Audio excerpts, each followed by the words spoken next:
గుంటలు ఎక్కువగా పడిపోయి ఉన్నాయి. రోడ్డు మొత్తం బాగా ఇదైపోయింది. ఎవరు పట్టించుకునే విధానమే లేదు. అసలు ఎవరు నాయకులు ఎవరు ఏం పట్టించుకోవట్లేదు. ఒక గుంటలో పడిపోవడం, బైకులు యాక్సిడెంట్లు అవ్వడం. నిన్న మార్నింగ్ 2 days కిందట మా అబ్బాయి పడ్డాడు. కాలంతా దెబ్బ తగులుంది. ఈ గుంటలోనే పడ్డాడు. కాలేజీ నుంచి వస్తా కాలు కూడా దెబ్బ తగులుంది. చాలా కష్టంగా ఉంది ఈ రోడ్లో తిరగాలంటే. ఇక్కడే అన్న పడిపోయాను బైక్లో. ముందు ఆటో పోతుంది, బండి పడిపోయా. రోడ్లు బాగాలేదు స్వామి, మరీ అధ్వానంగా ఉన్నాయి. కాబట్టి దయచేసి రోడ్లు బాగా చేస్తూ గుంటలో మరి తీవ్రంగా ఉంటుంది. టైర్లు ఎక్కువ పంచర్ అయిపోతున్నాయి, బల్లి డ్యామేజ్ అయిపోతున్నాయి. ప్లస్ టైంకి పచ్చిసరుకు టైంకి అందిలేకపోతున్నాము.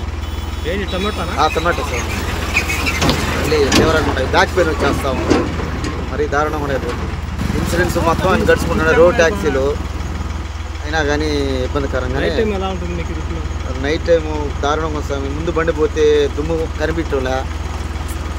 గుంట వర్షం వస్తే ఏ గుంట ఏందనేది కూడా సరిగ్గా మాకు తోసపడుతుంది. పరిస్థితి దారుణంగా ఉంది. ఇక్కడే కాదు, అట్టే ఉన్నాయి ప్రతి దగ్గర రోడ్లు. మరి అక్కడ చిన్న కిలోమీటర్ దాకా రోడ్డు బాగాలేదు. అక్కడ ఏం విధంగా ఉంటే ఎట్లా రన్నింగ్ చేయాలి అర్థమే కాదు. నైట్ నెల్లూరు దాకా పోవాలి.